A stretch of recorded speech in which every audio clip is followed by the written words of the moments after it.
حضور علیہ الصلوۃ والسلام کے ارشاد کا مفہوم ہے کہ بچی اور بچہ ایک نظر جس سے شادی کرنی دیکھ سکتا ہے، یہ آخری حد ہے۔ اس کے اندر بھی بہت زیادہ خرافات ہوتی ہیں۔ اصل چیز تو یہ ہے کہ گھر کی بااعتماد خواتین کے ذریعے بچی کو دیکھ لیا جائے، اور اسی طریقے سے مرد بچے کو دیکھ لیں، اصل یہ ہے۔ اور ایک دور تھا، اگر آپ 20 سال پہلے جائیں تو یہی ہوا کرتا تھا، اور آپ 20 سال پہلوں کی نکاحوں کی اوسط دیکھیں گے تو وہ زیادہ کامیاب ہے بنسبت آج کے نکاحوں کے۔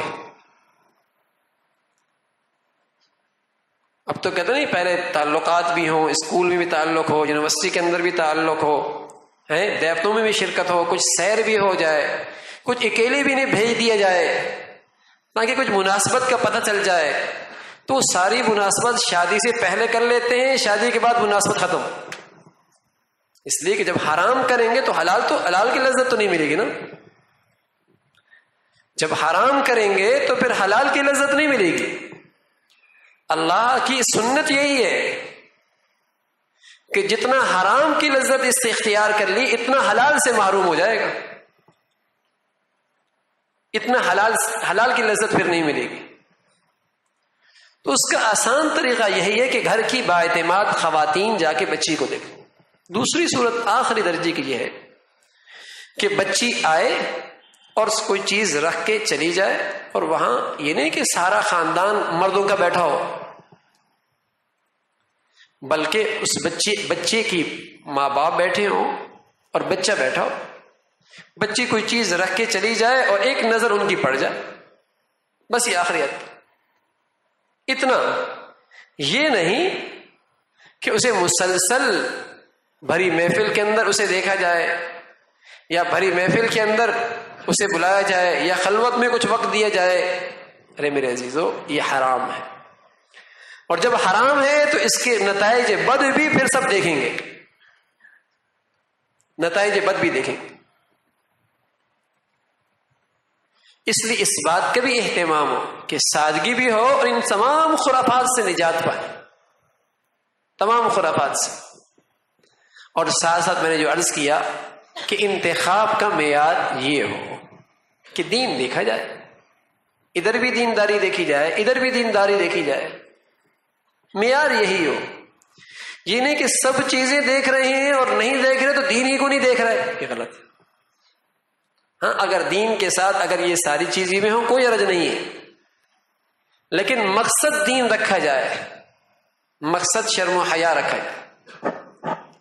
آج اگر اللہ نہ کرے بیٹی کا جہیز تیار ہے اور اللہ نہ کرے کہ ڈاکو آ کر اس جہیز کو لے جائے، تو سب کو پریشانی لائق ہوگی نا، بیٹی بغیر جہیز سے کیسے جائے گی؟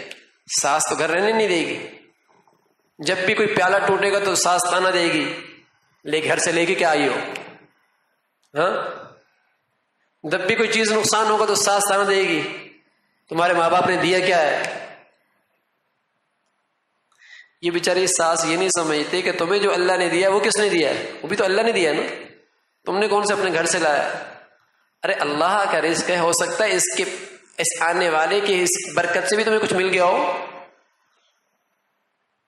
تو بس اوقات اس قسم کے تانوں سے اللہ رب العزت رزق کے جو دروازے کھول رکھتا ہے نا، اس گھر کے اندر وہ بند کر دیتا ہے۔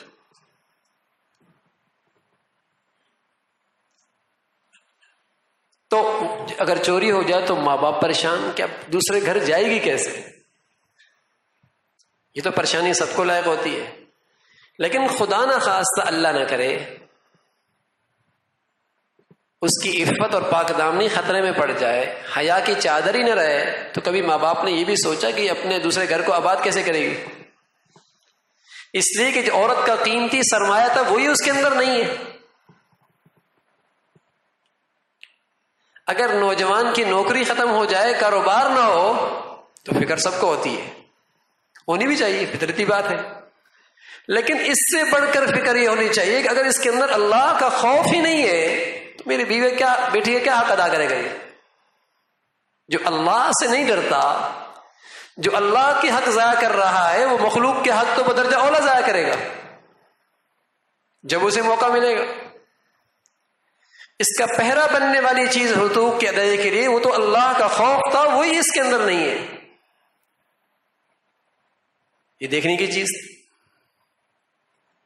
تو معیار یہ دیکھا جائے کہ ان کے اندر اللہ کا خوف کتنا ہے, کتنا اللہ سے ڈرتا ہے.